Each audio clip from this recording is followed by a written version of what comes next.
네, 이제 4월 말 잘 대비를 하셔야 되는데 이번 주 시작 잘 하기 위해서 경제 분석 좀 잘 해드리도록 하겠습니다. 김한직 박사님과 저희 다뤄드릴게요. 어서 오세요. 네, 안녕하십니까? 네, 반갑습니다. 박사님 지금 4월 22일이 우리가 알고 있는 뭐라 그럴까 휴전 합의 종료인데 호르무즈는 다시 또 봉쇄가 된 듯한 느낌이고 이란과 미국이 서로 난타전을 보이고 있고 지금 우리가 중요하게 봐야 할 지점은 뭔지 좀 쭉 점검 좀 부탁드릴게요. 네, 뉴스를 예. 보면서 뭐 아슬아슬하네요. 네. 네, 정말 살얼음판 같고요. 지난주 금요일 날 뭐 이란 외무장관이 한시적 호르무즈 개방을 얘기했는데 예. 트럼프 대통령이 바로 그냥 영구적 개방이라고 SNS에 올려서 조금 이게 서로 엇박자가 나는 것 같아요. 네. 트럼프 대통령은 너무 이제 즉각적으로 이거 부풀려서 얘기를 하고 그러다 보니까 이란 입장에서는 회담을 앞두고 굉장히 거북한 그렇죠. 상황인데 아무튼 이란이 뭐 정말 인도 배를 공격을 했고 미국이 네, 미국이 그리고 중국발. 그리고 이란이 또 이제 드론으로 미국 군함을 공격해서 네. 이게 정말 한치 앞을 내다보기 어렵죠. 그런데 그럼에도 불구하고 많은 전문가들은 뭐 일단 대표팀이 대표단이 지금 파키스탄에 갔기 때문에 협상은 이루어지는 것은 팩트인데 양국의 그 이견, 그 벌어져 있는 이견이 과연 이번에 어디까지 좁혀질 수 있을까에 대해서는 회의적인 것 같아요. 네. 그래서 시간이 많이 필요할 것으로 생각이 되고 바라건대는 포괄적으로 합의가 되고 추가적인 휴전 연장을 해가면서 뭐 가령 뭐 60일 얘기가 있는데 앞으로 한 두어 달 그렇게 연장을 해가면서 결국에는 하나하나씩 풀어가는 방식으로 조율을 하지 않을까라고 생각을 했는데 사실 급한 거는 미국이거든요. 네. 지금 시간이 많이 남지 않았고 여론이 안 좋기 때문에 그리고 물리적으로 4월 말에는 또 군대를 철수해야 됩니다.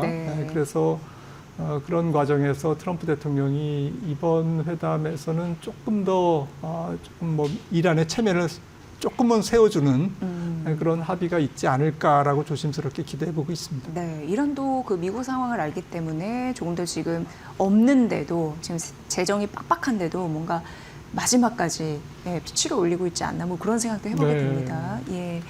자, 그렇다면 이게 이제 경제에 어떤 충격을 주고 이 파장은 증시에 또 어떻게 영향을 미칠지 우리가 계속적으로 생각하게 되거든요. 근데 미국 쪽을 좀 생각해 보면은 미국 쪽에 경기 둔화 신호가 나왔다 이렇게 얘기하는 또 분석이 있더라고요. 고유가 때문에 수요가 좀 둔화되고 공급 이런 부분을 봤을 때 비용이 많이 부담이 되잖아요. 근데 가격에 전가시키라 이런 얘기를 많이 하는데 또 쉽사리 그러지도 못하는 상황. 기업들이 아주 어려움을 겪고 있습니다. 그런 상황에서 이에 대한 의견은 어떻게 보시는지 궁금했습니다, 박사님. 이게 길어지고 또 특히나 유가가 조금 더 올라간 상태에서 장기간 그 횡보를 한다면 가령 뭐 한 120불, 130불 정도에서 수개월을 지속한다라면 이제 미국 경기 침체는 뭐 보나 마나한 겁니다. 그래서 지금 전쟁 전 유가가 지금 2월 말에 전쟁이 있었으니까요. 작년 2월부터 올해 2월까지의 평균 유가가 WTI 기준으로 64불인데 3월 2일부터 시작해서 3월 초부터 지금 현재 4월 중하순인데 평균 유가가 지금 94불 정도 됩니다. 그러니까 전쟁 전 1년 전에 비해서 최근 한 달 반 동안 거의 2달 동안 평균 유가가 50%가 올랐습니다. 그래서 이 말씀을 왜 드리는 거 하니 잠깐 유가가 지정학적 위험이 커지면서 뭐 150불 심지어는 뭐 그 이상 올라가도 바로 떨어지면 평균 유가에서는 계산이 그렇게 크게 반영이 안 되기 때문에 문제가 없는 거고 평균 유가가 그렇게 높지 않으면 그 고유가가 경기에 미치는 부정적인 영향도 제한적이다라는 것이죠. 그러니까 지금 50% 올라간 거는 적지 않은 부담인 상태에서 지금 계속 진행이 되고 있는 거죠. 그래서 지금 유가 한 100불 정도에서 만약에 수개월 지속돼도 120불, 130불에서 지속되는 것보다는 낫겠지만 그럼에도 불구하고 네. 100불만 수개월 지속돼도 아마 가을쯤에는 경기 침체 신호가 굉장히 미국에 아주 크게 압박을 가할 거다라고 생각을 하고 있고요. 네. 만약에 130불 정도, 30불 정도에서 가을까지 간다. 이러면 뭐 100% 경기 침체입니다. 네. 그 연준이 또 금리를 경기 침체도 불구하고 여름 지나면서 가을 초입에 금리를 올리지 않을 수가 없습니다. 예. 결국에는 이제 엉망이 되는 거죠, 미국 경제가. 그런데 과연 이제 그렇게 되겠느냐라고 봤을 때는 그렇지는 않을 거다라는 거죠. 요 정도에서 만약에 유가가 다시 또 내려오면 호르무즈가 열리고 기름이 이제 왔다 갔다 하면서 열리면 골든 타임은 이제 이달 말이거든요. 네. 이달 말부터는 유가가 좀 가파르게 올라갈 가능성이 있습니다. 왜냐하면은 떠다니는 대형 유조선의 그 배들이 전부 다 각 항구에 다 도달해서 지금 전 세계 바다에 떠 있는 유조선이 없는 상태가 되는 거잖아요. 네, 그렇죠. 그리고 지금 전략 비축유도 지금 한 달 이상 풀기 때문에 다음 달 들어가면 또 이것도 이제 문제가 될 거고요. 예. 그래서 유가가 조금 가파르게 올라갈 가능성이 높은 아이고, 예, 그런 골든 타임을 4월 말을 지금 앞두고 회담을 하고 있다. 백악관이 이걸 모를 리가 없기 때문에 예. 회담에 더 적극적으로 임할 거고, 고로 결론적으로 호르무즈는 열리고 미국 네. 경기 침체 위험은 저는 낮아질 거다라고 생각을 합니다. 네. 그렇다면은 뭐 고유가가 지속되면은 금리 인하 타이밍이 올 수도 있는데 어쨌든 박사님 시나리오는 뭐 이거를 이제 주춤한다고 하니까 어떻게 우리가 생각해야 되는 건지 약간 궁금한데 지금의 금리 수준은 어떻다고 판단하세요? 지금 기준금리 3.75%는 뭐 저는 중립 수준이라고 보고요. 네. 여기서 이제 내려간다라는 것은 경기를 약간 부양적으로 만드는, 뭐 그렇다고 뭐 한두 차례 내린다고 엄청나게 조금 낮은 금리냐, 그렇게 해석하기도 좀 어렵습니다. 한 번 정도는 뭐 그냥 약간 귀엽게 내릴 수도 있는 그럴 수도 있는 상황이라고 네, 생각을 네. 하고 있고요. 하지만 이제 2번이나 한다 그러면은 이거는 이제 조금 상황이 다르죠. 트럼프 대통령은 뭐 2번, 3번 이렇게 하라고 이제 압박을 하고 있습니다만은 아마 연준위원들은 그렇게 인하하려면 경기 침체 신호가 조금 나타나야 그렇게 인하할 수 있는 명분이 생긴다라는 거고요. 얼마 전에도 크리스토퍼 월러가 이제 그 25bp 25bp 인하를 조금 반대했지 않습니까? 그냥 뭐 동결을 주장했죠. 그래서 그런 것만 봐도 연준의 주류 중심적인 그 의견은 그 무리하게 금리를 인하하는 거에 대해서는 굉장히 조심스럽게 지금 스탠스를 취하고 있다라고 생각을 합니다. 네.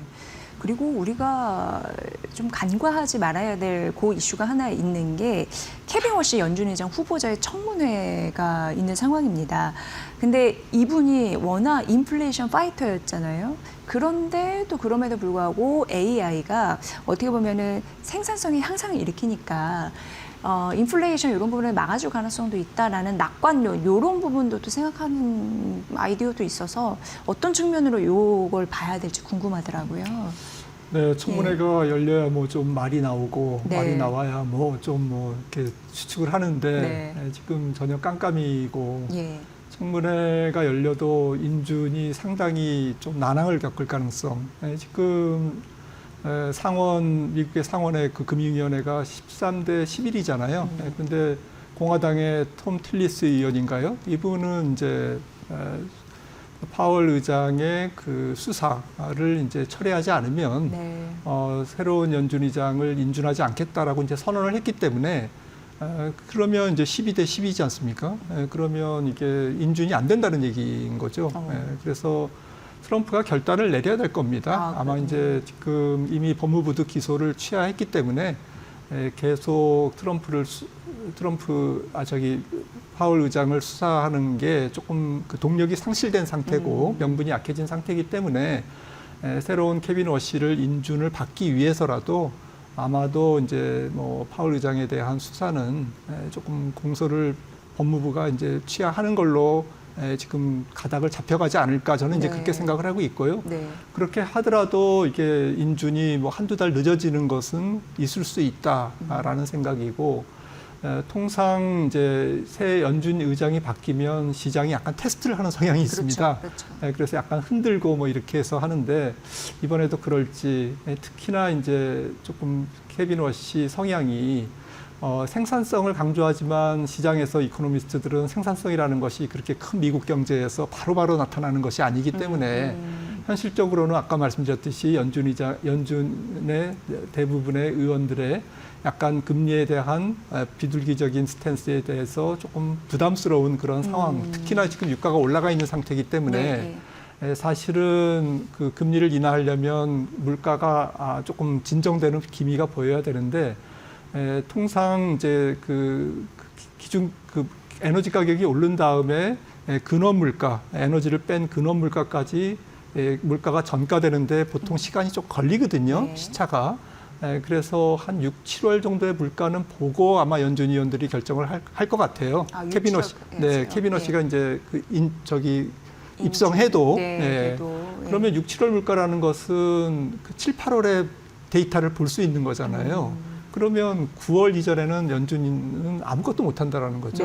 그래서 케빈 워시와 관계없이 금리 인하는 뭐 빨라야 9월이다. 그리고 올해 없을 수도 있다라고 생각을 합니다. 그러니까 금리, 이게 환율 막 이런 부분이 정말 우리 경제에도 큰 영향을 미치기 때문에 굉장히 중요한 그런 부분인데 그래서 좀 여쭤봤고요. 이번 주는 뭐니 해도 메모리 반도체 SK 하이닉스의 실적 발표가 또 있는 주라서 시장은 여기에 조금 더 반응하고 있나라는 느낌도 있긴 있습니다만 삼성전자는 시장 컨센서스 대비해서 훨씬 잘 나와가지고 그야말로 실적 서프라이즈였는데 SK하이닉스 같은 경우에도 눈높이가 많이 높습니다. 어떻게 나올런지 우리는 어떤 걸 보면서 전략을 좀 세워봐야 될까요?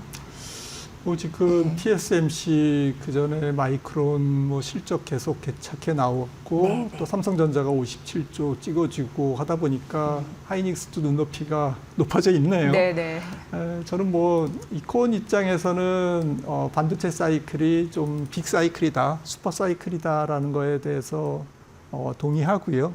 그러니까 아마도 우리가 생각한 것보다는 투톱의 올해 영업이익이 많이 나올 거다라고 생각을 합니다. 양사 합쳐서 아마도 한 600조 정도 나오지 않을까라고 생각을 한다면 이거는 뭐 놀라운 거죠. 그리고 DRAM 가격이 뭐 어떻게 되는지는 모르겠습니다만은 내년에도 약간은 그 추세가 이어진다고 한다면 정말 코스피 이익의 상당 부분 거의 60, 70%를 이 투톱이 감당하는 그런데 지금 뭐 양사의 닉스와 점자의 시가총액이 지금 비중이 한 40% 조금 넘죠. 영업이익 비중은 코스피에서 60% 되니까 이게 어쨌거나 조금 격차가 있어서 이거를 뭐 대외적인 요인, 뭐 이란 문제 이런 것들이 유가 안정 이런 것들이 조금 뒷받침이 되면 제 생각에는 이거를 조금 맞춰가려고 하는 힘은 아직도 존재한다. 아무래도 하이닉스의 실적과 이제 그 시점에서의 대외적인 위험, 유가 이런 흐름에 이런 스파크가 일어날지 그게 이제 관전 포인트인 것 같네요. 이게 또 정말 잘 치고 올라와주면 기대만큼 또 증시의 동력이 되어줄 텐데 지금 우리나라 증시를 보면서 또 한번 사상 최고치 기대하시는 분들도 있고 사실 이런 리스크가 생겨서 삐걱했지 그 전에 정말 잘 갔잖아요. 그런 흐름을 봤을 때 골드만삭스도 코스피 8,000 이렇게 목표 주가를 또 제시하기도 했더라고요. 어쨌든 4월 전량을 어떻게 봐야 할지 박사님의 의견을 좀 들어보도록 하겠습니다. 4월뿐만 아니라 이번 전체 반도체가 이끄는 이 큰 장세는 우리나라 증시 역사상 한 3번째의 큰 장이라고 좀 생각하고요. 그래서 이번 장은 조금 쉽게 끝나지는 않을 것이다 라고 생각을 합니다. 그러니까 코스피가 급하게 올라갈지 아니면 다져가면서 올라갈지 그다음에 반도체 투톱만 중심이 돼서 올라갈지 주변으로 확산돼서 올라갈지 이거는 이제 뭐 모르겠으나 아무튼 이 사이클이 가볍지는 않다.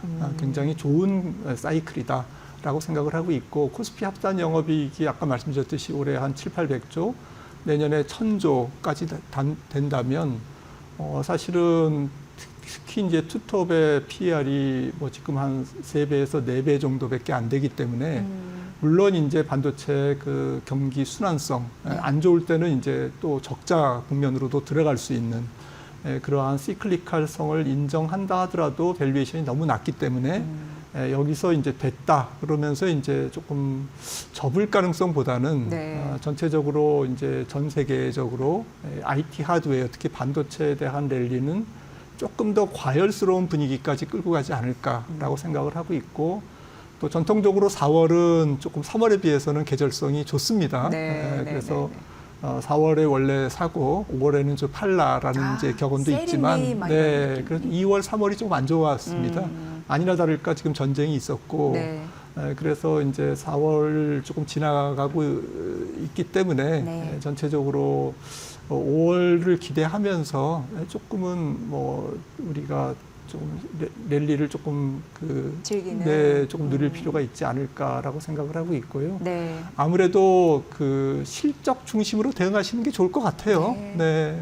지금 뭐 기댈 때가 실적밖에 없고요. 맞습니다. 이렇게 대외 환경이 어지러울수록 결국에는 실적에 집중해서 조금 실적 대비 특히나 실적이 뭐 반도체도 그렇습니다만은 작년 연말 혹은 그 이전부터 가을부터 연말 거쳐서 올해 이르기까지 계속 올해 영업이익에 대한 전망치가 계속 올라가고 있습니다. 이 올라가고 있는 추세에서는 주가가 잘 안 떨어지거든요. 그래서 어닝 서프라이즈가 지금 계속 지속되고 있다라는 관점에서 그런 섹터에 집중해서 반도체를 포함해서 그런 종목에 집중해서 매매하시는 게 가장 좋다라고 생각을 합니다. 네, 무조건 기업 그리고 포트 재조정하실 때 실적 분석 그리고 향후 전망 이런 부분 잘 따지셔서 하셔야 됩니다. 해박한 경제 지식을 갖고 계신 경제평론가님의 분석을 들으면 조금 더 포트 전략 짜시는데 훨씬 유리한 부분이 많거든요. 그래서 특별히 모셨고요. 앞으로도 많은 도움 좀 부탁드리겠습니다. 네, 김한진 경제평론가님과 함께 말씀 나눠봤습니다. 오늘 정말 유익했습니다. 잘 들었습니다.